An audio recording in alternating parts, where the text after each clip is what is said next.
According to Gender Equality Index, Estonia, a small country of 1.3 million people, is an average performer in the European Union. In some of the subdomains, such as participation in working life, care activities or lifelong learning, Estonia is well above EU average, whilst in others, such as power or financial resources, it lags behind. On the global scale, Estonia has been very active in promoting gender equality. It was Estonian representation at the United Nations who fought hard for establishment of UN Women, and they succeeded. Estonia also gives 25% of its development aid to the programs and projects supporting the gender equality or that have the gender marker in them. Today here in Tallinn, I will meet Mr. Urmas Paet, the Foreign Minister of Estonia, to talk about gender-based violence, gender equality and men's involvement in fighting violence against women. Good afternoon, Mr. Paet. Estonia has a reputation of being very efficient and innovative country, which always is forward-looking. This is perhaps well known in the field of technology, but it's not so well known in gender equality and what Estonia has done in terms of gender equality on the global scale. In your opinion, what are the main achievements for Estonia in terms of gender equality? What has Estonia done? In larger scale, one of our achievements has been the birth of UN Women. Estonia was very active also in preparatory work in United Nations to get United Nations Women founded, and I'm glad now that during last years UN Women has been already quite active in this field. So it is one of the very concrete issues. Second is that Estonia is at the moment also member of the Human Rights Council of the United Nations. And in our agenda in UN Human Rights Council, one of the most important issues is also related to gender equality, is related also to women's and children issues, including also combat against violence against children and women. And then third part, it is our bilateral development cooperation and bilateral projects, which also have always element of gender equality, has also element combating against violence, including violence against women and children. And if you look at financial resources, then the increase in financial resources has been during last years every year like 15–20%. And as I said, also in our main development cooperation partner countries, be it Afghanistan, but be it also Georgia or Ukraine or Moldova or also other countries, these issues play also a prominent role. So that maybe these three strong elements are what concerns our international agenda on women's and children's rights and equality issues. You mentioned the UN Women and Estonia's role of establishing UN Women. I imagine this process was not that easy. Can you tell about this process? How did it all go? Well, it lasted actually many years, and you're right. It was not the easiest process, as you can imagine, because there are still quite lots of countries which don't see problems related to violence against women and problems related to gender equality issues on the same way as we do. But in fact, what it was of course permanent lobbying. It was lots of meetings, lots of explanations, of course together with other countries which share the same views which we. Well, in final end, all countries accepted. I'm not sure how much still so far all UN member states deep inside agree or also believe in, but at least UN Women was founded, and now this organization can work and deal with these issues. Of course, I personally would like to also see that one of the next developments, for example, will be that UN Women will be chaired by a man and not a woman. So that I guess that still, when we speak about gender equality, why not the next UN Secretary General can be a lady, or should be a lady, and head of UN Women should be a gentleman. That's indeed why not. We talked about now on the more global scale, but when we look at the European level, what do you think Estonia could do on the European level in terms of gender equality? How would it be possible to promote it further within the European community? One is, of course, also Council of Europe, because the member states of Council of Europe, there are more countries than, for example, in the European Union. So that if you look at the geographical Europe, then of course there are also still developments going on in some Eastern European countries, also in some Western Balkan countries, where the processes of reforms, also changes in legislation, they are going on. And here also the expertise and experience of our country, of Estonia, but also of other countries, I still see it's valuable and necessary. So that's why I also said, when we look at our development cooperation projects also with Eastern European countries like Ukraine or Georgia or Moldova or some others, then the same gender equality and then also women's rights element is strongly there.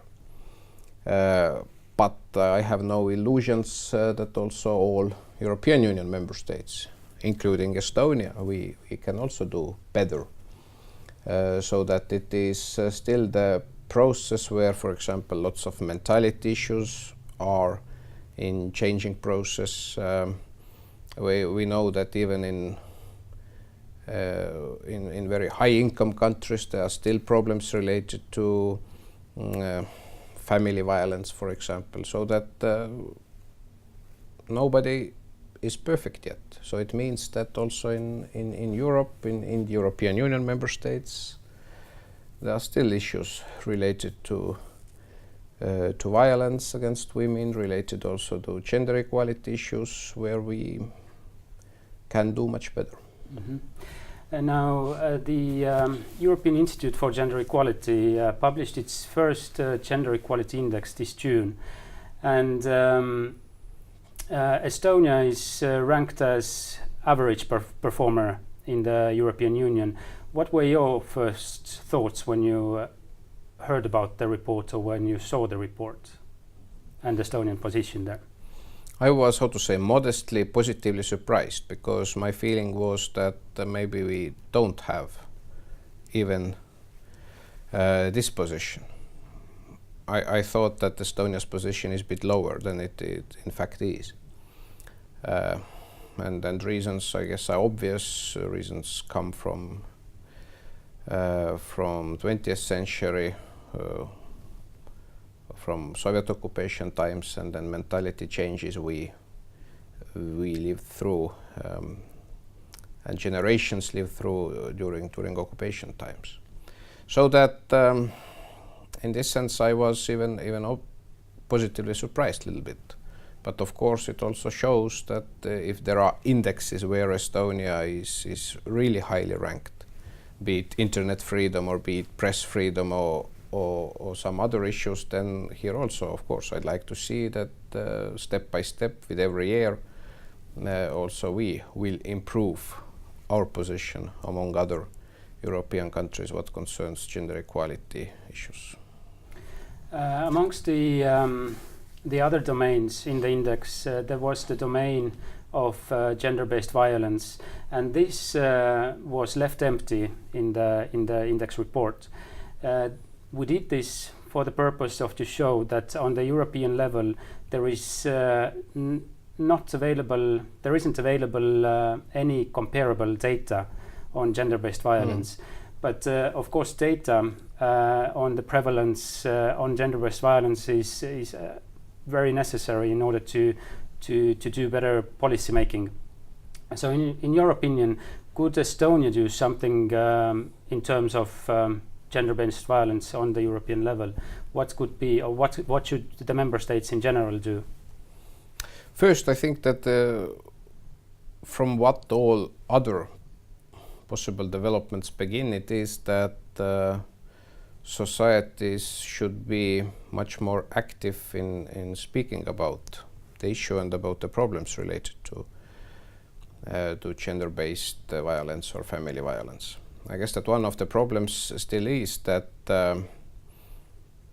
I guess majority of people in society, they know that something like this happens, and unfortunately happens every day somewhere also here in our society. But it is still, how to say, very much taboo issue. It means that it is not so much discussed. There is still not necessary attention, not enough attention to this issue. So that I guess that first we still should continue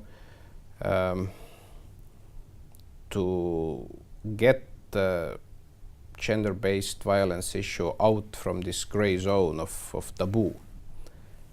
I'd like to see that also about this quite complicated and sensitive issue. Well, modern or now already postmodern societies is ready also openly to discuss and create such an atmosphere in society which already also works itself against gender-based violence. So that I guess it should be the first very strong step. And of course all these other measures like legislation, the attitude of police forces, the attitude of social workers, and so on. It's of course also absolutely important and necessary, but all this logic says should be based on the general attitude and openness of society, also dealing with these issues. And that is exactly why I'm very happy that you agreed to join the White Ribbon campaign, which is the world's largest campaign trying to engage men and boys into work against violence against women. Why was it personally for you important to become a White Ribbon campaign ambassador as we speak? Well, I guess for me it is in this sense the same issue. I deep inside I don't understand why still on 21st century it is an issue at all. But I know it is an issue. It is the problem also here in Estonian society, also in other, basically in every also European society. But it's not okay. So it means that we, as I said, we should also do everything to increase the knowledge about these issues, that unfortunately still this kind of bad things are happening every day. And if society expresses here more or less zero tolerance on this, I really hope that it also will have its effects, so that the number of gender-based violence episodes will also decrease. Does Estonia, or is Estonia planning some concrete steps on the global or on the foreign policy level when it comes to the gender equality issues? Is there anything in the agenda right now that we should look forward to? Yeah, we plan to continue. One element I mentioned, it is our membership at the moment also in Human Rights Council. It is very good body to address these issues also everywhere in the world through the same council. Second is that we're playing also active role in International Criminal Court, where the head of States Assembly of International Criminal Court is Estonian diplomat, and during last, I should say, 2-3 years, also Estonia's Foreign Ministry, and we have been also active addressing these violence issues also via ICC or International Criminal Court, and then this work continues. The same elements related to gender equality and also combat against violence against women plays also more and more stronger role in our activities vis-a-vis with our development cooperation partners, especially Afghanistan here is important because also next year we will see when the international presence in Afghanistan will be decreased. The more important it is also the humanitarian, social and development cooperation side of this international presence which remains in Afghanistan. So that maybe these are the elements, and of course all the public, how to say, speeches, public statements where we see it is possible to address these issues, we will do. And now finally, do you have some personal message to the individuals, to the people or to the organizations across Europe and across the globe that are working with the gender-based violence as their everyday work? Well, my message in this sense is optimistic, that I firmly believe that it is achievable, it is doable to decrease the level of this existing problem, so that I'm still optimistic that with increased awareness and also ongoing explanation and work with the societies, in final end also will influence the attitude of concrete human beings, so that they will think twice before they raise hand against wife or sister or mother or daughter. So that I really think that in 21st century there are more and more people, more and more societies which also understand that it is not okay, that there could not be any adequate explanations why people behave like this and why society should tolerate this kind of activities and behavior. Thank you very much for these very interesting answers, and we definitely are looking forward for the new developments and the new ideas from Estonia put on the table in the international scale. And I also wish, and the Institute wishes the good developments also in Estonia internally. Thank you. Thank you very much.